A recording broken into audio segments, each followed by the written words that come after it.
Buenos días, maestra. El día de hoy le vamos a presentar las principales teorías del crecimiento económico. Los integrantes del equipo son Ariana López, Sayuri Komiyama y su servidora Jimena Medina. Y a continuación, Ariana les va a empezar a explicar el modelo clásico. Bueno, yo soy Ariana López y yo les voy a presentar el modelo clásico. El modelo clásico estudia el funcionamiento de la economía. En la primera época de la ciencia económica, como se ha visto, se suponía que el valor provenía del trabajo, por eso se le conoce como teoría del valor-trabajo. El fundador de esta teoría fue Adam Smith y también fue el primer economista. Por otra parte, tenemos a otros pensadores que también destacaron, fue David Ricardo y Karl Marx. David Ricardo amplió la teoría de Smith y produjo una de las hipótesis más interesantes de la economía, conocida como ventaja comparativa. Karl propuso que el proceso histórico ocurría mediante un mecanismo que se le llamaba dialéctica. Esta idea se originaba mediante los griegos. Sostenía que cuando existe un planteamiento se le opone un contrario a la lucha entre ambas ideas y surge una tercera, que en esta cierta los engloba y las supera. Se trata la tesis, antesis, que se le opone la síntesis, que engloba y supera ambas. Esta idea es bastante buena y poderosa, pero también tiene un problema de que no sirve para anticipar los hechos, es decir, que no es posible imaginar todas las diferentes síntesis que podría ocurrir.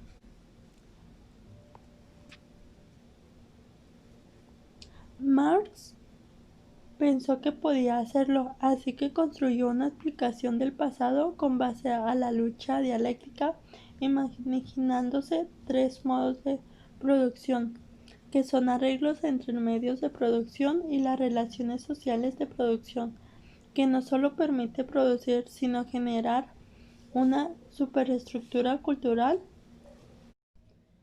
Bueno, yo también les voy a hablar sobre el modelo neoclásico con base a la revolución originalista. Fue la revolución de la teoría económica de la segunda mitad del siglo XIX, encabezado por Karl Marx, Stark Jobbins y Leon Walras. Se empezó a entender la economía de forma diferente. Lo más importante de esta revolución fue comprender el precio de los bienes y servicios no se determina de la producción, sino del intercambio. El poder del mercado. El poder del mercado sucede cuando una persona quiere o se cree lo suficiente poderoso para poner sus propias reglas, que estas reglas lo benefician. Asimismo, pues está afectando a sus compradores y pues eso es muy dañino y se le llama mercado de poder. En los países que no son democráticos suelen ocurrir los que son más poderosos y que construyen sus reglas para eso. Bueno, eso es todo por mi parte. A continuación, mi compañera Jimena Medina les va a presentar los siguientes modelos. Bueno, a continuación les voy a hablar sobre el modelo keynesiano. Después de la Segunda Guerra Mundial, hubo una crisis muy grande y los mercados en Europa se hundieron, y Keynes descubrió que esto pasaba porque no había demanda suficiente, es decir, porque los mercados pueden entrar en una etapa de desequilibrio que no se resuelve solo. Para evitarlo, el gobierno debe invertir mediante expansiones de gastos públicos y generar más empleos. Resumiéndolo un poco y explicándolo más cotidianamente, esto significa que los mercados siempre tienen que estarse revolucionando, cambiando sus formas de, de vender, siempre tienen que haber una inversión y obviamente cambiando a lo de los empleados, generando más comercio. Este modelo Fue un modelo exitoso después de la Segunda Guerra Mundial, después de que lo propuso el gran economista John Maynard Keynes. Ahora les voy a hablar sobre el modelo neoliberal. En 1980 los británicos eligieron a Margaret Thatcher como el primer ministro. Él ofrecía lo totalmente opuesto de Keynes: una apertura comercial, limitación del poder a los sindicatos, finanzas públicas sanas, etc. Y a finales de 1980 los estadounidenses tomaron una decisión parecida y eligieron a Ronald Reagan, quien llegó al poder ofreciendo políticas similares.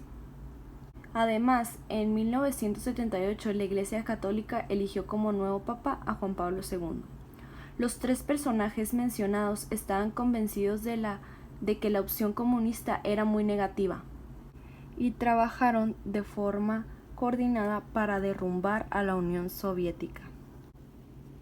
Después de esto, no hace muy poco tiempo, en 2009, hubo una crisis financiera de gran tamaño, también conocida como la Gran Recesión, únicamente comparable con la de Estados Unidos de 1929 a 1933.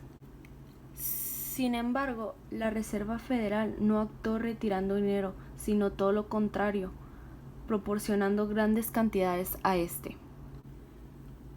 Como resultado, después de haberse recuperado de esta gran crisis, la cantidad de dinero que quedó en circulación fue grande. Después de eso, lo único que querían era querer recuperar sus ideas marxistas.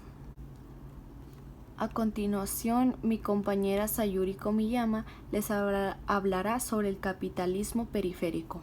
Capitalismo periférico. Según Raúl Prebisch, nombró a los países que producen bienes industrializados del centro y a los que producen bienes primarios de la periferia.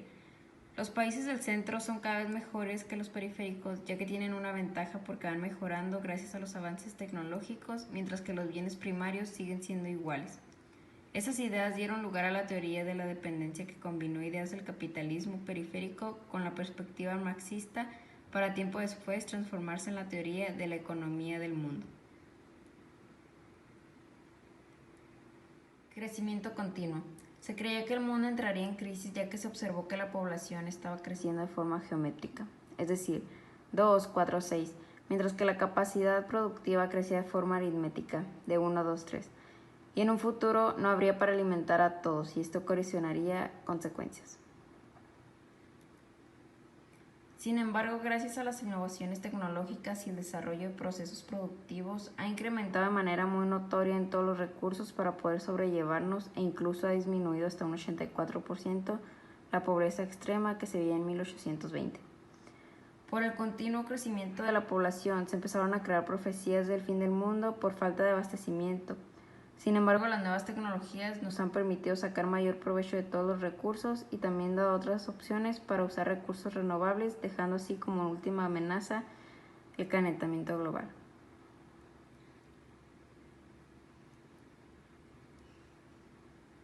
Ciclos económicos.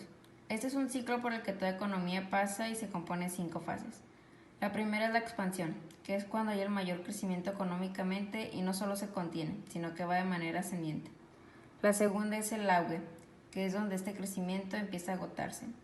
La tercera fase es la recesión, que es cuando la actividad económica empieza a ir de manera decreciente, disminuyendo el consumo, inversión y producción. La cuarta es la depresión, esta es la fase más baja del ciclo. Y la quinta es cuando comienza a salir de la depresión, volviendo a iniciar el ciclo. Y ya por último, aquí están las referencias. Gracias por su atención.